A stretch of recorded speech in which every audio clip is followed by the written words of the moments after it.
아.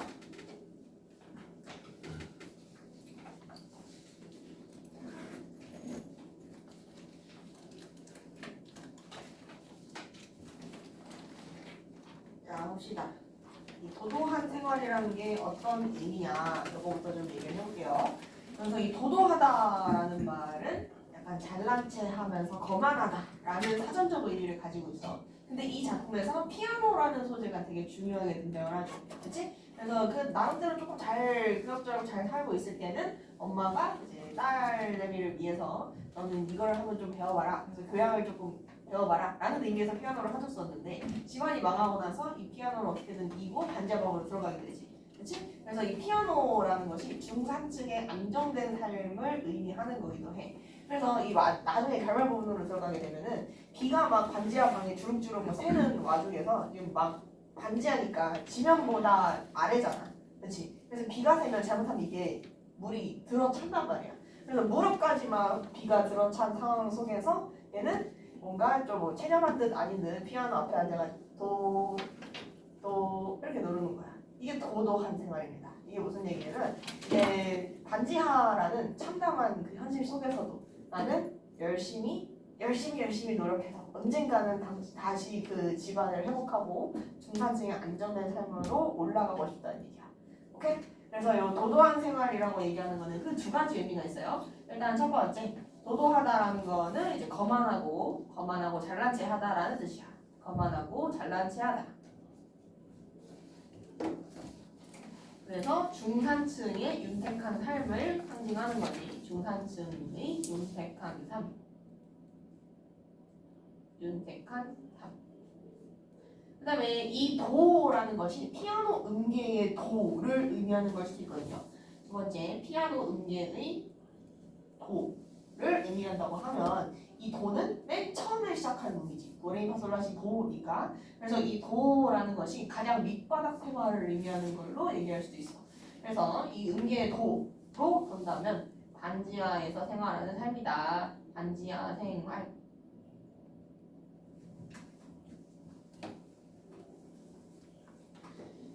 자, 그러면 교과서 부분 들어가 봅시다. 부분 줄거리부터. 자, 어린 시절 만두가게를 하는 엄마는 나를 피아노 학원에 보내고 나에게 피아노를 사준다. 나는 이따금 만두가게에 놓인 안에 놓인 피아노를 치고 엄마는 그 모습을 좋아한다. 그러면서 이제 우리 딸내미는 조금 더 안정적이고 약간 럭셔리한 삶을 살았으면 좋겠다. 그래서 이 피아노가 의미하는 바가 뭐냐? 일단 우리 딸내미에 대한 엄마의 사랑으로 볼 수가 있고요. 엄마의 사랑. 그리고 중산층을 상징하는 거다. 중산층 상징. 중산층을 상징하는 물건이다. 그래서 실제로 이제 선생님이 어렸을 때, 이거 선생님 어렸을 때 이거는 선생님 어렸을 때 선생님 엄마도 피아노를 배우라고 했었어. 그래서 피아노를 사주기도 했고요. 아무튼 그렇습니다. 그래서 그 엄마는 그 모습을 좋아한다.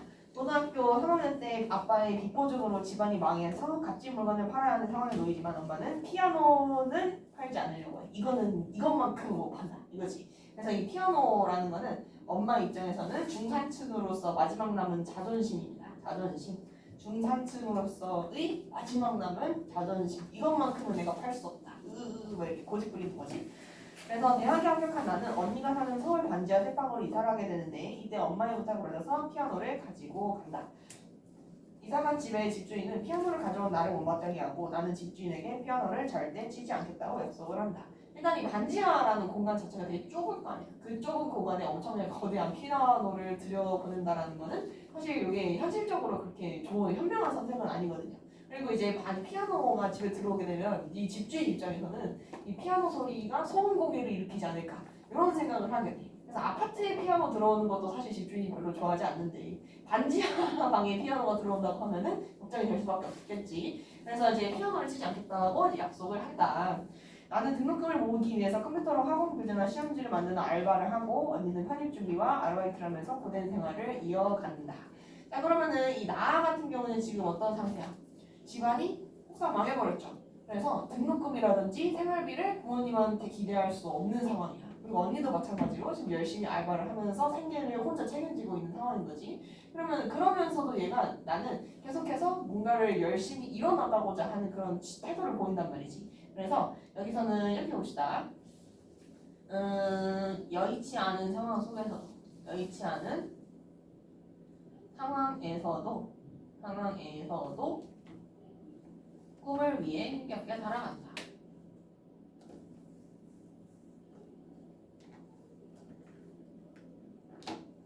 꿈을 위해서 살아간다.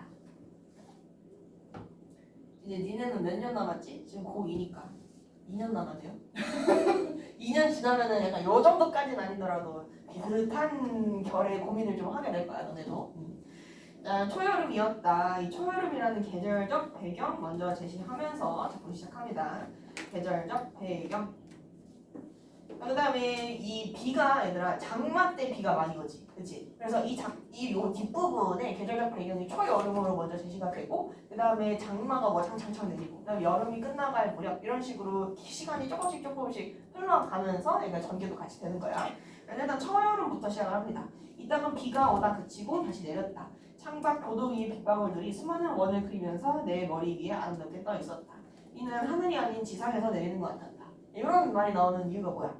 얘는 반지하에서 살잖아. 그치? 반지하에서 살면은 여기가 지면이야. 여기. 선생님도 지금 반지하에서 살거든? 여기서 선생님 지금 반지하에 자취하고 있어요. 네. 여기가 지면이야. 그래서 창문이 이렇게 달려있으면은 그 지면 바닥 밑에 여기 창문이 달려있는 거야. 밖에서 보면은. 네. 그래서 지면이 여기니까 비가 이렇게 오니까 위에서 내리는 것 같다. 이런 시야가 되는 거지. 지상에서 내리는 것 같았다라는 게 본인이 반지하 지면 아래에 있기 때문입니다. 그래서 비는 하늘이 아닌 지상에서 내리는 것 같았다. 여기 부분 반지하에서 살고 있음을 나타내는 부분이다.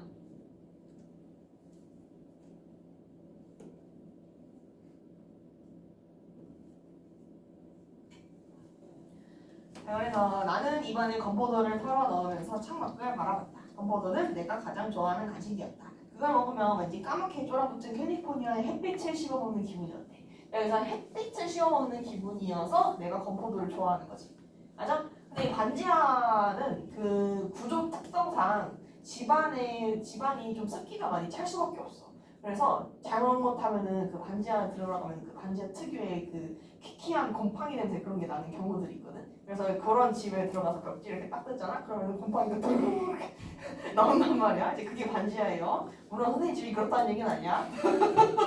근데 우리 집은 그렇진 않아요. 이거 벽지를 이렇게 뜯으면은 곰팡이가 호도도도 떨어져서 그 냄새가 밖에까지 나간단 말이야. 그래서 햇빛을 씹어먹는 기분이었다라는 것도 이 캘리포니아 햇빛이라는 게 그 미국에 유학 가서 느낄 수 있는 그 햇빛인 거지. 맞아? 그래서 이 건포도를 먹을 때마다 이 눅눅한 곳에서 조금 더 벗어나서 저기 캘리포니아의 산뜻한 햇빛을 바라보는 것 같아. 이런 얘기입니다. 오케이? 응. 자, 그래서 이 건포도라는 것은 나 입장에서는 어떤 존재야? 위로를 주는 소재다. 위로를 주는 소재. 자, 그러면 이 캘리포니아의 햇빛이라는 거는 유학 갔을 때 맛볼 수 있는 그 산뜻한 그 뽀송뽀송한 햇빛을 얘기하는 거지. 그래서 이거는 풍요와 여유의 상징이다. 풍요, 여유의 상징.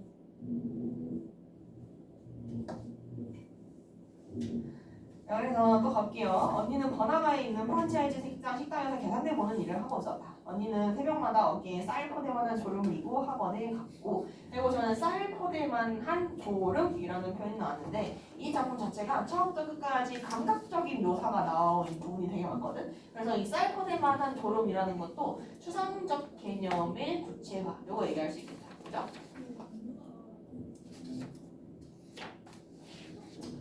그 다음에 또 가보시면 있냐? 주말이면 다리 사이에 그 포대를 끼고 한없이 깊은 잠을 잤다. 언니는 종종 옛 애인과 통화했다. 그는 훌쩍이면 집 앞에 찾아오기도 하는 모양이었다. 자, 그러면은 언니는 여기서부터 한없이 깊은 잠을 잤다까지. 이 언니는 왜 이렇게 깊게 잠을 자는 겁니까? 일이 힘드니까. 그렇지? 몸이 너무 힘드니까 집에 오면 그냥 쓰러져서 자는 거지. 그래서 언니의 고된 삶을 묘사하고 있다. 선생님도 옛날에 여기 취직하기 전에 그 어디냐 롯데마트 푸드코트에서 알바를 한 적이 있었거든. 그 저기 개원대대 쪽 가면은 롯데마트 있잖아. 어딘지 알아? 의왕 롯데마트죠? 거기에 1층에 그 푸드코트에서 설거지 알바를 한 적이 있었는데 와 진짜 겁나 힘들어. 니네를 할 생각하지 마라. 니네 설거지 알바 할 생각하지 마세요. 근데 선생님이 그 토요일 일요일 8시간 이렇게 알바를 했었는데 야 공부 열심히 해서 과외 알바 하세요. 오케이? 응. 아 그렇습니다. 언니는 종종 옛 애인과 통화했다. 그는 훌쩍이면서 집 앞에 찾아오기도 하는 모양이었다. 이따가 비가 오다가 그치고 또 다시 내렸다. 나는 TV 앞에 앉아서 오늘의 날씨를 전망했다. 언니가 집을 비우면 청소를 하고 손쉬운 반찬을 만들고 햇빛 알갱이가 들어있다는 합성 세제로 빨래를 했다. 이것도 약간 불상 포인트죠. 햇빛 알갱이가 들어있다라고 들어있다는 그런 합성 세제로 빨래를 했다라는 거는 우리 집에 햇빛이 조금 들었으면 좋겠다는 얘기야. 오케이? 그래서 햇빛 알갱이 부분은 이렇게 봅시다.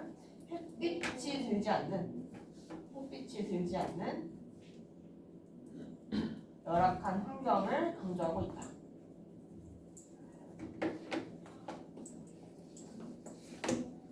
열악한 환경을 강조하고 있다. 그래서 그 합성세제의 표면에 광고가 햇빛을 먹으면 것 같은 그런 세제 약간 이런 라벨 같은 게 붙어있는 광고인데 그 광고를 보면서 햇빛 알갱이가 들어있다고 하네. 그럼 이걸로 해야겠다. 없다는 걸 알면서도 이런 걸 쓰는 거죠. 그 다음에 또 가볼게요. TV에서는 곧 장마가 시작될 거라는 소식을 전해왔다. 나는 플라스틱 통에 든 습기 제거제를 사다가 싱크대 안쪽과 옷장, 신발장에 넣어두었다. 이것도 플라스틱 통에 든 습기 제거제부터 이제 넣어두었다까지. 요거는 이제 장마를 나름대로 대비하는 거지, 그렇지? 장마에 대비하는 거. 뭐 대비한다고 해서 비가 안 새는 건 아니지만 나름대로 어떻게 뭐라도 해봤다는 겁니다. 저축한 돈이 있으니 사소한 지혜짐이 아무래도 좋다는 마음이었다. 그래서 나중에 비가 새게 되면은 막 무릎까지 이렇게 비가 들어차게 되는 집안에 그 정도까지는 아직 그러니까 감을 못 잡은 거야. 비 새는 걸 이제 당해본 적이 없으니까. 먼저 가볼게요. 나는 어서 학교에 가고 싶었다. 얼추 한 학기 등록금을 모았고 무엇보다도 사람들과 관계 맺으며 피로나 긴장을 느끼고 싶었다. 그러면은 사람들과 관계를 맺으면서 피로나 긴장을 느낀다라는 거 이런 걸 하고 싶다는 건 지금 전혀 안 되고 있다는 뜻이죠. 그렇지? 뭐가 됐든 좋으니까 다른 사람과 부대끼면서 살아가 보고 싶다고 얘기를 하는 거야. 지금 나 너무 혼자 있어서 외롭죠? 그래서 여기 부분에서 얘가 이제 학교에 가고 싶은 이유가 되겠다. 학교에 가고 싶은 이유. 그래서 사회적 관계를 맺고 싶었기 때문에 사회적 관계.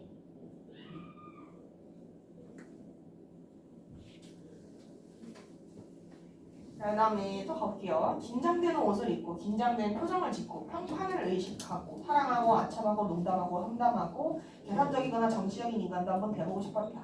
나는 누군가에게 좋은 사람일 수도 있고 나쁜 사람일 수도 있지만 사실 아무것도 될 수 없었다. 그럼 여기서 얘는 나쁜 사람이어도 나쁜 사람이 돼도 좋으니까 사회적 관계를 뭔가를 가져보고 싶다라고 얘기를 한 거죠. 근데 그마저도 나는 아무것도 될 수가 없었다. 그러니까 철저히 고립되어 있는 상태다. 고립되어 있는 상태고요. 그 다음에 이제 사람과 부대끼면 할 수 없는 처지를 얘기한다.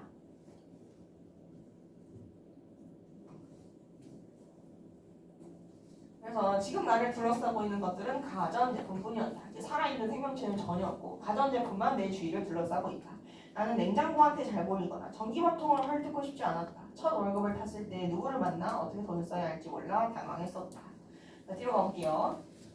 이들 아무도 모르는 일만 하다가 죽을 수는 없다고. 매일 어깨에 의자를 이고 등교한 아이처럼 평생 알바만 하고 살 수는 없다고 생각을 했다. 내가 지금 하는 일이 집에서 재택근무잖아. 그치? 컴퓨터를 두들기면서 뭐 시험지를 만들거나 하는 그런 일이기 때문에 사람이랑 만날 일이 없어.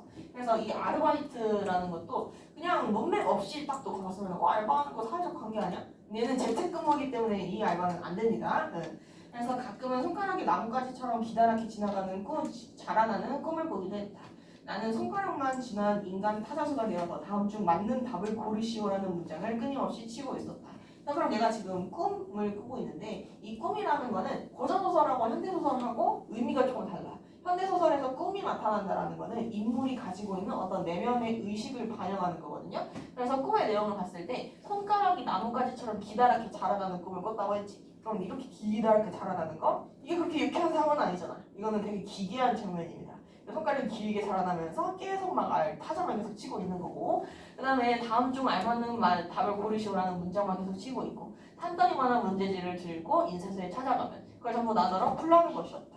그러면 얘는 지금 일을 하는 거에 대해서 나름대로의 압박감을 느끼고 있는 거고 심리적인 불안정을 겪고 있는 거지. 오케이? 자, 그래서 여기 꿈 부분에 나는 나는부터 나더러 풀러낼 것이었다까지 여기까지가 이제 꿈의 내용이 되는 부분이죠. 이거 여기다가 이렇게 씁시다. 생계를 스스로 해결해야 한다는 중압감이 나타나 있다. 중압감이 반영되었다.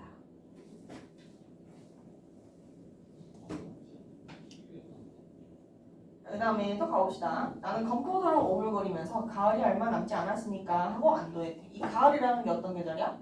학교에 가는 계절이야. 그치? 학교에 갈 수 있는 계절. 그래서 8월에는 동대문에 옷을 사러 가야지. 화장은 언니한테 배우고 알바는 반드시 집 밖에서 하는 걸로 해야겠다. 그럼 8월에는 이렇게 하고 저렇게 하고 저렇게 해야겠다라고 얘기하는 것도 학교에 가기 전에 나름대로 준비를 하려고 좀 생각하는 거죠. 그래서 요거는 앞으로의 삶을 생각하며 현실의 고단함을 잊으려 하는 태도다. 현실의 고단함을 이겨내려 한다.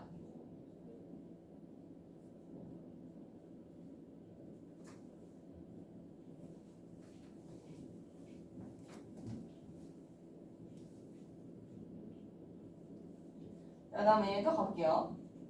도 다음에는 레가 오는 것처럼 여름이 끝난 후 반드시 가을이 올 것 같았지만 계절은 느릿느릿 지나가고 우리의 청춘은 너무 환해서 창백해져 있었다.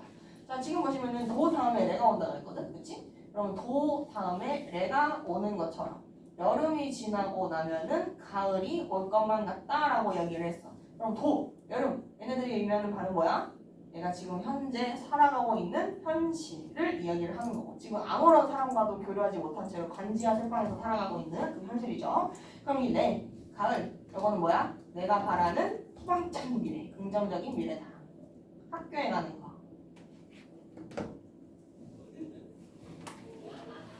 자, 그럼 봅시다.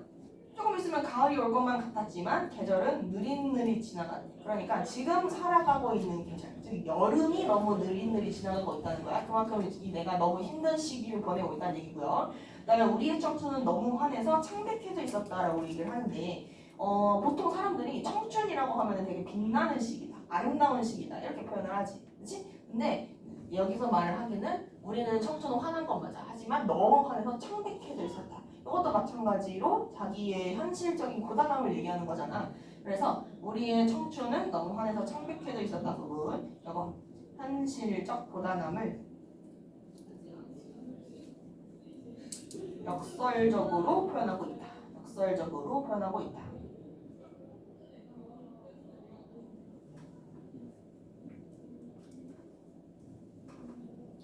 그 다음에 밑으로 가볼게요. 방 안은 눅눅했다. 자판을 치다가 주위를 둘러보면 습기 때문에 자글자글 일어난 공기가 미역처럼 나풀대며 날아다니는 것 같았다. 벽지 위로는 하나둘 곰팡이 꽃이 피었고 피아노 뒤의 벽은 상태가 더 심각했다. 건반 하나라도 누르면 꼭 그 음의 파동만큼 날아올라서 곳곳에 포자를 흩날리는 것만 같은 그런 모양이었다. 그러니까 지금 방 안은 눅눅했다부터 그런 모양이었다까지가 얘가 지금 살아가고 있는 그 반지하의 환경을 묘사하고 있는 부분이죠. 그래서 막 곰팡이가 막 날아다닐 것 같고, 너네 곰팡이 냄새 맡아본 적 있니? 곰팡이 냄새? 딱히 없죠. 딱히 안 계시죠? 일단 학원에 올 수 있다는 것 자체가 반지하방은 아니라는 얘기니까, 그치? 아무튼 이건 사담이고, 곰팡이가 사실 호흡기 되게 안 좋단 말이야. 곰팡이를 이제 곰팡이가 집에서 피게 되면은 자면서도 이게 호흡기로 곰팡이가 계속 들어가게 돼. 조금씩. 그래서 이게 호흡기에 되게 안 좋은데, 여기다가 이렇게 쓸게요. 요거 열악한 반지하의 환경을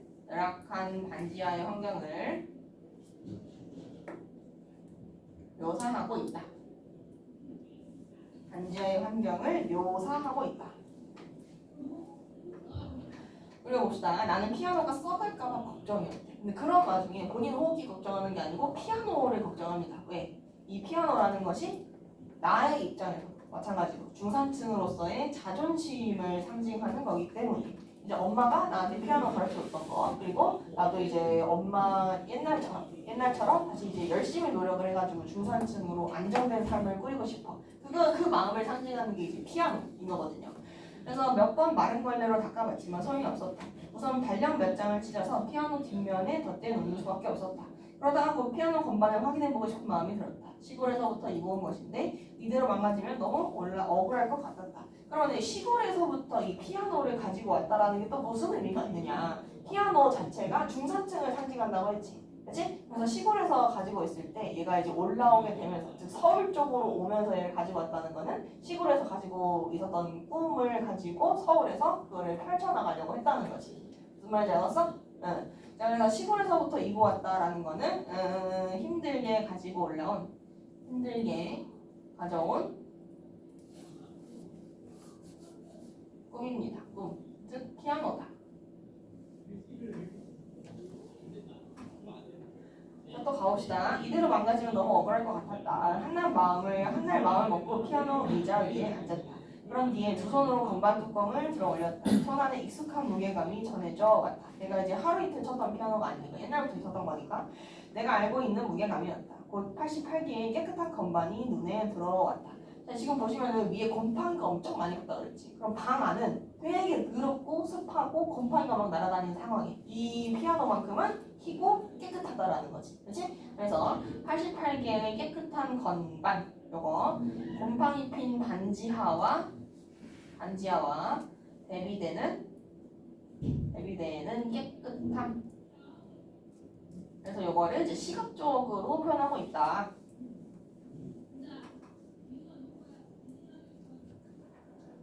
그 다음에 또 가봅시다. 악기는 악기답게 고요했다. 나는 건반 위에 손가락을 얹어보았다. 손목에 힘을 푼 채 뭔가 부드럽게 가봐지는 모양을 하고 서늘하고 매끄러운 감촉이 전해졌다. 그러니까 지금 피아노를 치려고 앞에 앉았잖아. 그렇게 딱 대보는 거지. 딱 가는 순간 서늘하고 매끄러운 감촉 이렇게 얘기하는 거야. 그래서 이것도 이제 촉각적 심사 얘기할 수 있겠고요. 조금만 힘을 주면 내가 원하는 소리가 날 터였다. 밖에서는 공사음이 들려왔다. 며칠 전부터 지훈집을 보수하는 소리였다. 문득 피아노를 치고 싶은 마음이 들었는데 이사 후 처음 있는 일이었다. 그리고 일단 그런 마음이 들자 주체할 수 없는 감정이 솟구쳤다. 이걸 막 어떻게든 내가 한번 쳐보고 싶은 그런 마음이 솟구쳤대. 한음 정도는 괜찮지 않을까 하면서 이제 소리는 금방 사라져서 아무도 모를 것이다. 그래서 이제 한음 정도는 괜찮지 않을까라고 이야기를 하는 것도 얘가 이사를 오면서 집주인한테 피아노 안 치겠다고 했잖아. 그렇지? 피아노를 안 치겠다고 했지만 옆에서 좀 공사하는데 그러면 드르르륵 하는 소리 때문에 내 피아노 소리가 좀 못 칠 수 있지 않을까 그런 생각을 하는 거야. 그래서 집주인과 약속했지만 공사음으로 인해서 묻힐 거라고 생각한다. 공사음에 묻힐 것으로 생각하고 있다.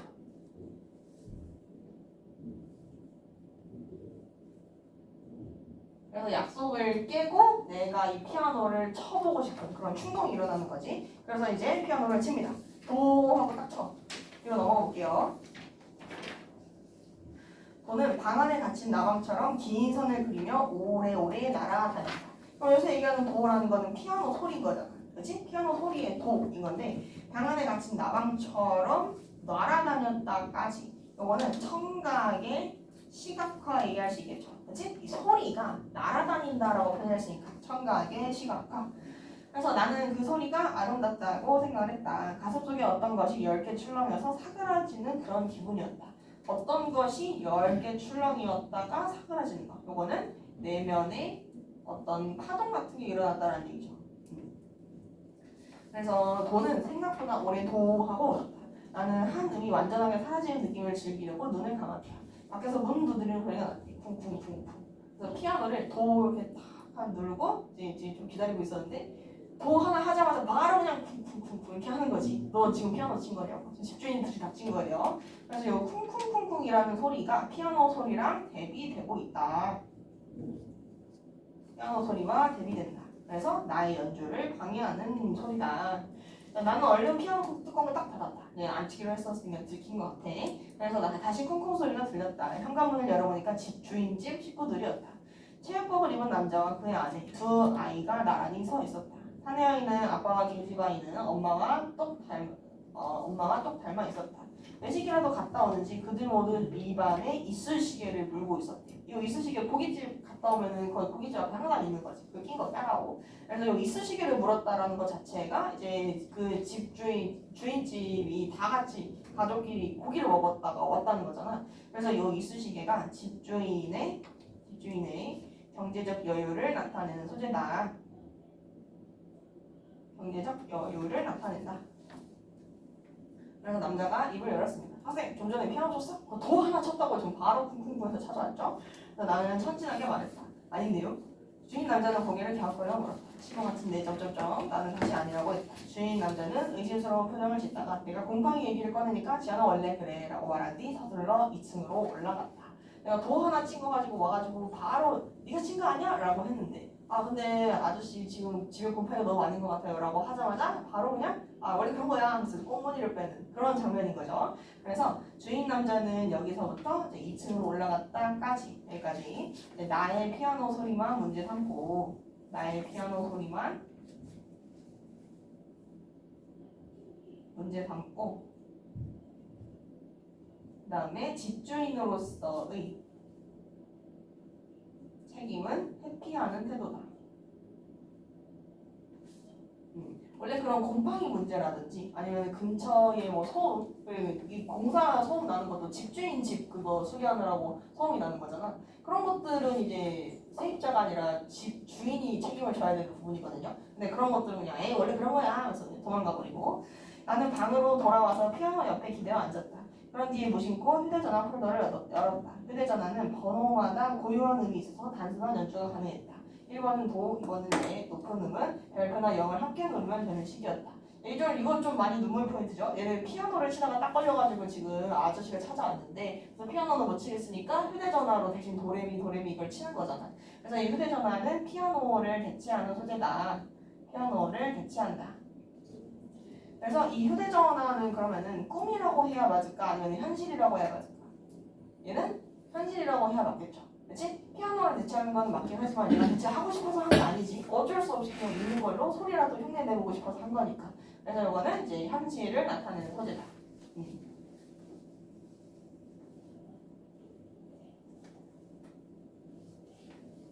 자, 그 다음에 밑에 보시면은 여기 미설미 레도 시도 원래 그렇다라는 말 같은 거 왠지 나쁘다는 생각이 들었다. 이때 왠지 나쁘다는 생각이 들었다라는 것도 이제 집주인의 이기적인 태도에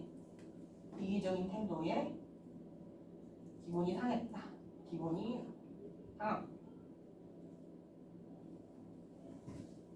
그 다음에 밑으로 좀 가볼게요. 저녁부터 폭우가 내리기 시작했다. 이제 아까는 초여름에서 시작을 했으니까 이제 슬슬 비가 오는 거죠. 그래서 폭우가 내린다는 부분, 요거 이어질 사건을 암시하고 있다. 조금 있으면 비가 더 촥촥촥 내릴 거거든요. 언니는 아르바이트 때문에 늦는다고 했다. 벌써 퇴근했어야 하는 시간인데 정산을 잘못한 모양이었다. 언니는 계산서를 처음부터 끝까지 살펴본 뒤에 안 맞을 경우 다시 계산기를 두드리고 같은 일을 반복해서 밤을 새울 터였다. 이게 정산이 맞아야 된다는 게 뭐냐면은 일을 하잖아. 아르바이트를 하면은 이 거기 안에 있는 예를 들어서 뭐 선생님 푸드코트 알바를 했으니까 그거를 예시로 들어줄게. 그러면 푸드코트 알바를 한다 그러면은 현재 식재료가 얼마만큼 있고 주문이 얼마 들어갔고 그래서 얼마를 소비했고 주문이 들어왔던 것만큼 팔았으니까 그 매출 액수까지 맞아야 되는 거잖아. 그렇지? 예를 들어서 이제 매출에는 뭐 국밥을 10그릇 팔았다고 되어 있는데 재료가 12그릇치만큼 소진되어 있으면은 이거 두 개 어디 갔냐? 이렇게 되는 거야.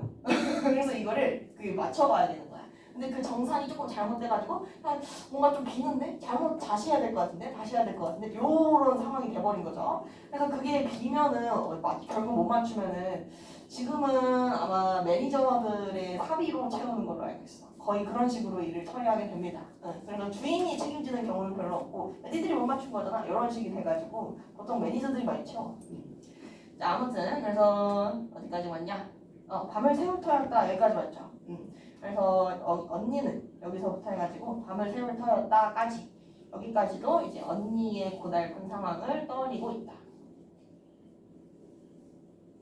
고달픈 상황을 떠올린다.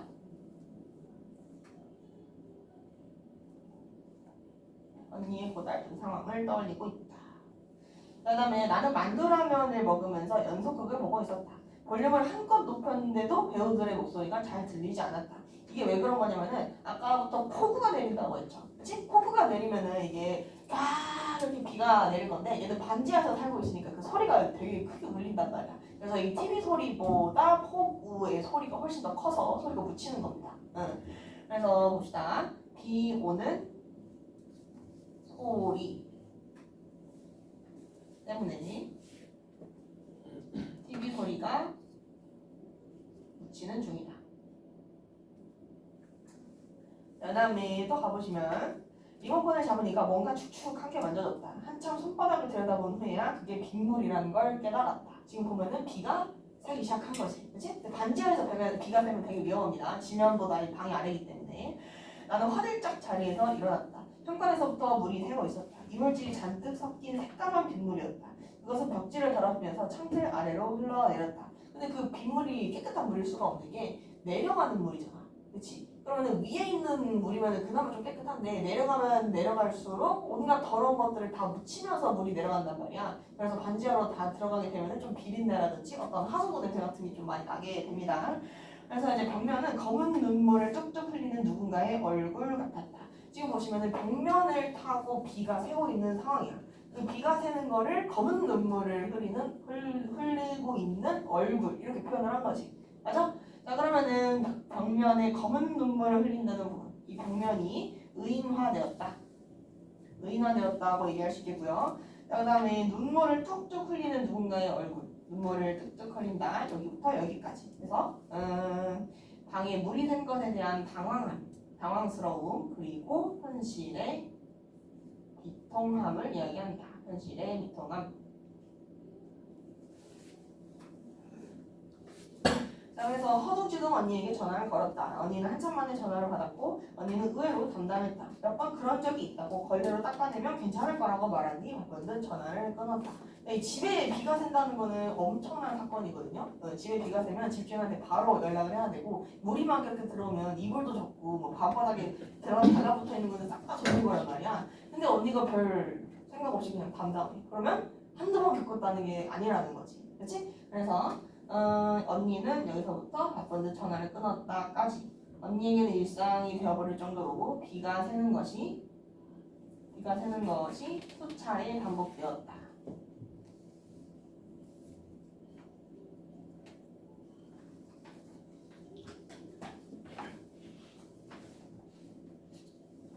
자 그럼 넘어가 봅시다.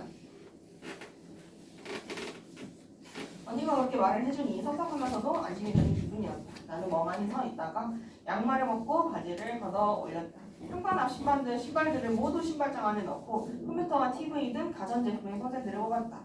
피아노 주위엔 마른 수건 몇 장을 단단히 둘러 놓았다. 그리고 방바닥에 고인 물을 걸레로 훔쳐내기도 하고 나는 걸레로 바닥을 닦은 뒤에 세숫대야에 물을 짜내고 훔쳐내는 일을 반복했다. 자 그러면 여기서부터 시작해서 나는부터 시작해서 여기 밑에 물기를 없앴다까지 요거는 비가 새는 거에 대해서 나름대로 대처를 하는 중인 거지. 그치? 처음에는 너무 당황스러워서 언니 어떻게 하고 전화를 했는데 언니가 아 별거 아니야 라고 하니까 그런가? 그럼 나도 한번 이거를 좀 대처를 해볼까? 라는 마음이 들어서 이제 수건도 갖다가 물도 닦고 하는 겁니다. 그래서 여기 옆에다가 이렇게 쓸게요. 누수 피해를 줄이기 위한 나의 노력이다. 누수 피해를 줄이기 위한 나의 노력. 그래서 이걸 어떻게든 해결해 보겠다고 지금 쭉 이러고 있는 거지. 그 다음에 또 밑으로 가볼게요. 이거를 처리를 하다 보니까 언니 말대로 뭔가 별일 아닌 것처럼 느껴졌다. 조금 좀 내가 어른이 된 것만 같은 그런 기분도 들었다. 그래서 어른이 된 것처럼 내 집의 일도 혼자 해결하고 그런 성취감 같은 걸 느꼈대요. 그래서 한바탕 집안을 정리하고 숨을 돌리면서 할 일을 했다. 그리고 상쾌한 표정으로 주위를 둘러봤더니 조금 전 물기를 닦아낸 곳에 아무렇지 않게 다시 빗물이 또 고여 있었다. 그러면은 지금 비가 계속 내리고 있는데 조금 닦는다고 그게 해결이 되겠습니까? 안 되지, 그렇지? 이거 물을 계속 비가 안 내리는 때까지 계속 퍼내야 되는 거거든. 그래서 여기 밑에다가 봅시다. 결국 문제가 해결되지 않았으니까 나의 힘으로는 해결하기 어려운 상황임을 나타내고 있다.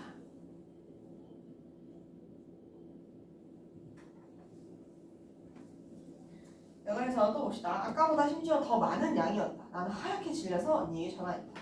언니가 주위 눈치를 보는 듯 조그맣게 대꾸했다. 이제 일하는 와중에 전화 받는 게 조금 눈치가 보이니까 왜 나는 음악이면 말했다. 비가 와. 아까도 말했잖아. 근데 자꾸 와. 네, 밑으로 볼게요. 언니는 모르겠다고. 여기서부터. 언니는 모르겠다고. 하지만 꼭 가겠다는 말만 반복했다. 근데 이제 나 잘 모르겠어. 근데 금방 갈게 라고 얘기하는 것도 언제 일이 끝날지 언니도 모르겠는 거야. 이 정한이 맞을 때까지 계속 반복을 해야 되는 거거든요. 그래서 여기 밑에도 일이 언제 끝날지 모르는 상황이니까 언니의 고단함을 나타내고 있다. 일이 끝날 때까지 그냥 계속 거기 있어야 되는 거지. 근데 나는 전화를 끊고 손등으로 눈물을 훔쳤다. 눈물은 발등까지 차올랐다. 빗물에서 매캐하고 비릿한 도시의 냄새가 났다. 이때 매캐하고 비릿한 도시의 냄새, 이게 일단 후각적 신석 사용됐다고 볼 수가 있겠는데 이 냄새가 그 도시의 냄새다라고 표현을 한 게 도시에 대한 어떤 부정적인 인식이 담겨있는 표현으로 볼 수가 있죠. 그치? 비릿한 냄새를 맡으면서 이건 도시의 비릿한 냄새야 라고 말을 했으니까 그래서 나가 가진 도시의 이미지가 반영되어 있다. 도시의 이미지. 그 다음에 중이쯤에 도움을 청할까 싶었지만 너무 늦은 시간이었다. 어쨌든 다시 일을 시작해야 했다. 우선 컴퓨터 전선을 한 대 묶어서 서랍장 위에 올려놓고 쓰레받기를 이용해서 물을 퍼내기 시작했다. 물은 계단과 창문을 타고 자꾸 들어왔다. 어떻게든 해결하려고 하지만 상황은 심각해지기만 했고. 자, 뒤로 가볼게요. 나는 집으로 들어온 빗물을 퍼내다가 돈이 필요하다는 아빠의 전화를 받는다. 그러니까 아까 폭우가 내리면서 이 빗물을 막 어떻게든 해보려는 상황이잖아. 그 상황 속에서 갑자기 아빠한테 전화 와가지고 너 돈 있니? 라고 물어보는 거야. 내 생각해본 적 있어? 부모님한테 돈을 받는 게 아니라 부모님이 나한테 돈을 달라고 해.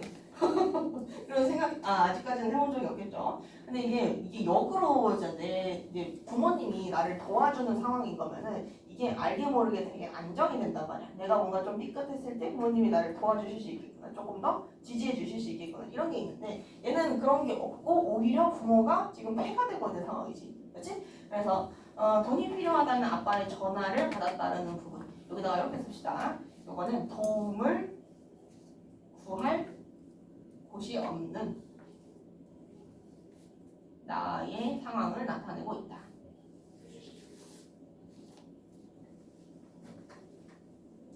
그러고 나서 얼마 뒤에 술에 취해서 찾아와 현관 앞에 누운 언니의 예전 애인을 가까스로 피아노 의자 위로 옮겨 누인다. 이제 헤어졌는데 헤어진 전 남친이 지금 비가 새는 와중에 찾아와가지고 그 앞에 들어넣어서 자고 있는 거지. 그럼 내 입장에서는 이걸 어떻게 처리를 해야 되나라는 생각이 막 들죠. 그래서 이제 술에 취해부터 예전 애인까지 이 사람도 이제 상황을 더욱 악화시키는 존재다. 악화시키고 있다.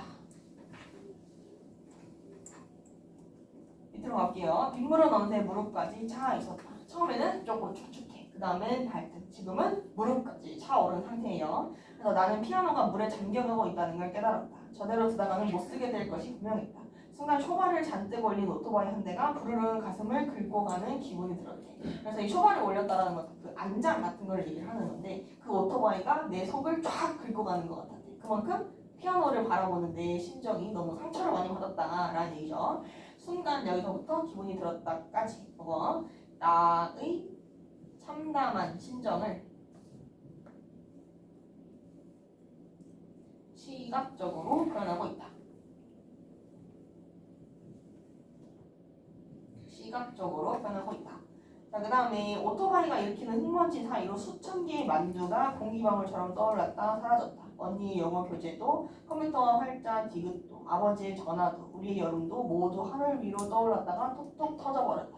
지금 얘가 정신 상태가 어떤 상태냐면은 나름대로 뭔가를 하려고 했잖아. 하려고 하는데도 불구하고 상황이 계속 나빠지기만 하죠. 그래서 이걸 어떻게 해야 되나? 눈물도 안 나오는 그런 무아지경의 상태에 들어가게 돼버린 겁니다. 그래서 맞아, 옛날에는 엄마가 만두 가게를 했었지 하면서 이제 생각이 딱 떠올랐다가 딱 사라지고, 그 다음에 이제 언니가 영어 교재를 가지고 공부를 하면서 뭐 어디를 들어가겠다고 했었지 하면서 이제 떠올리다가 그것도 또 사라지고, 컴퓨터 활자 디귿, 아버지의 전화, 이런 내 상황을 둘러싼 모든 것들이 떠올랐다가 바로 다 사라지고, 이런 것들이 다 무슨 소용이야 난 지금 하면서 약간 그 정신의 과부하가 걸려버린 거야. 그래서 이렇게 봅시다. 이 수천 개의 만두, 요거는 어머니를 떠오르게 하는 소재고, 그치? 어머니를 떠오르게 하는 거.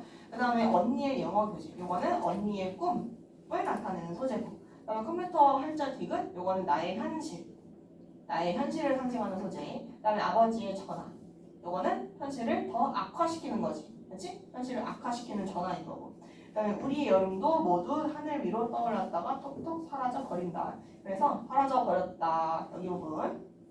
물난리 속에서의 어떤 절망감이라든지 아니면은 이런 게 다 무슨 소양이야 하는 허무함. 허무함. 그 다음에 나는 피아노 뚜껑을 열었다. 깨끗한 건반이 한눈에 들어왔다. 여기 보시면은 건반이 깨끗하다라는 묘사가 또 나오게 되지. 그치? 그래서 방은 지금 완전 난리가 났는데 이 건반만큼은 항상 깨끗했다라는 거. 그래서 현실과 대비되고 있다. 현실과 대비죠. 자, 그 다음에 밑에 가봅시다. 건반 위에 가만히 손가락을 얹어보았다. 엄지는 도, 검지는 레, 중지와 약지는 미, 파. 아무 힘도 주지 않았는데 어떤 하나가 긴 소리로 우는 느낌이 들었다. 그래서 딱히 힘을 준 것도 아닌데 소리가 우는 느낌이 들었다. 소리가 온다? 이거 뭐야? 감정이입. 감정이입해서 얘기하고 있는 거죠. 감정이입. 자, 그 다음에 밑으로 또 가볼게요.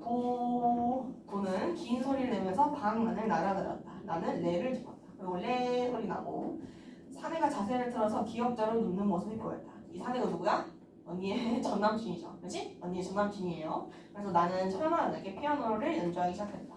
하나둘 손끝에서 돋아나는 음표들이 눅눅했다. 지금 상황이 편안할 수가 없는 상황인데 나는 그래도 그 마음을 조금 정리를 하고 편안하게 피아노 연주를 하기 시작했대. 그리고 이제 밑으로 또 가볼게요.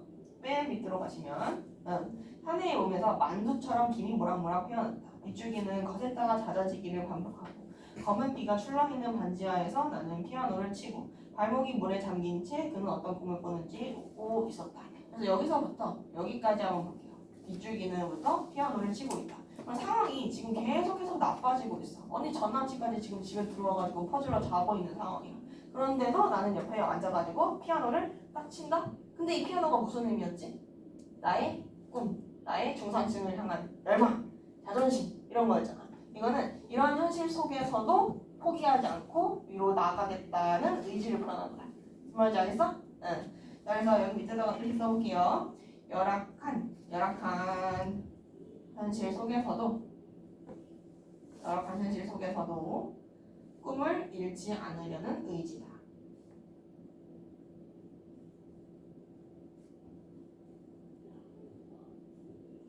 꿈을 잃지 않으려는 의지. 자, 뒤에 거 한번 해봅시다.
안 좋아하냐고요? 못 본데? 이런 거 보니까? 그래요? 이제 교과서에 문법 한 개도 없잖아.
지고 있어.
그건 다른 작품이라서 그냥 버리면 돼. 13번 빼. 13번 빼고.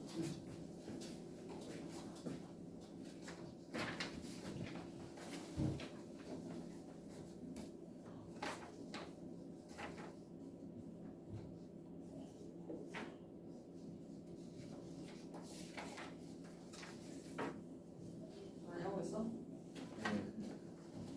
몇 번 풀어? 저 10번 풀고 있어요. 5번? 아직 모르구만.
그렇지. 이 작품에서는 이제 나하고 언니가 힘든 삶을 살아가지만 그럼에도 불구하고 계속해서 뭔가를 해나가려고 하지. 그렇지? 그래서 청년들이 겪고 있는 청년들의 고단함 그리고 꿈을 이루려는 의지까지. 그다음에 달라진 나의 처지. 이거는 집안이 망하기 전과 후입니다. 그래서 집안이 망하기 전에는 그래도 나름대로의 피아노를 배우는 등의 문화생활이 좀 가능한 수준이었지. 그래서 안정된 가정이었다. 안정적인 가정이었고 문화생활이 가능했다. 막 그렇게 유복하거나 그 정도는 아니었어도 그래도 근근히 먹고 살 만한 정도 됐었단 말이지. 근데 아버지의 빚 보증이 망한 이후로 집안이 망하고 나서 지금은 반지하로 이사를 왔고요. 반지하로 이사를 왔고 아르바이트를 하면서 고된 생활을 이어간다.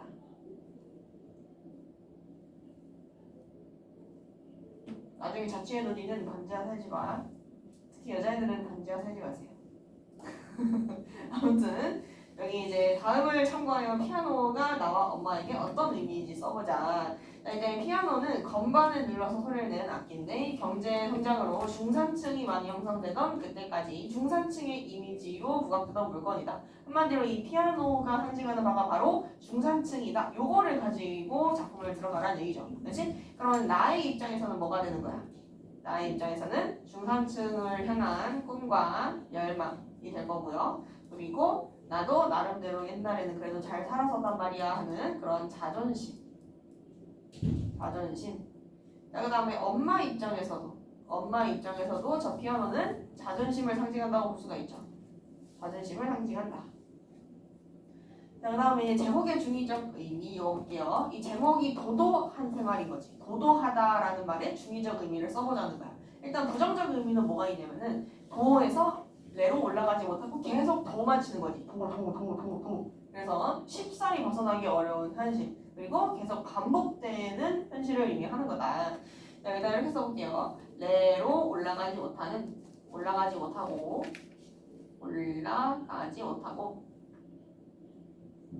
반복되는 현실이다. 반복되는 일상. 자, 그 다음에 긍정적인 의미는 뭐가 있어? 도도하다라는 말의 사전적 의미에서 가지고 오면 긍정적 의미를 우리가 추론낼 수가 있죠. 이 도도하다라는 말 자체가 잘난 체하고 거만하다라는 의미인데, 근데 도도하게 생활을 하겠다라는 거는 그런 현실 속에서도 내가 의지를 잃지 않겠다라는 말이 되는 거지. 그래서 긍정적 의미 이렇게 현실 속에서도 꿈을 잃지 않으려는 의지다. 꿈을 잃지 않으려는 의지. 자, 그 다음에 공간적 배경의 역할 요거 같이 봅시다. 이 공간적 배경이라 하면 어디를 말하는 거야? 공간적 배경. 반지하를 말하는 거죠. 그렇지? 그냥 자취를 하는 것도 아니고 굳이 반지하라는 공간적 배경을 설정한 이유가 뭐냐? 그만큼 열악한 환경이라는 걸 보여주고 싶었다는 거죠. 그치? 그래서 반지하를 설정해서 청년 세대가 겪는 현실적 어려움을 사실적으로 나타낼 수 있다. 그리고 구체적으로 나타낼 수 있다. 사실적으로, 구체적으로 나타낼 수 있다. 짜짜짜. 그러면은 오늘 여기까지 하고 거기 뒤에 있는 문제 부분은 채점해 보시고 궁금한 거 선생님한테 개인적으로 질문하도록 합시다. 자, 오늘 예스. 가자.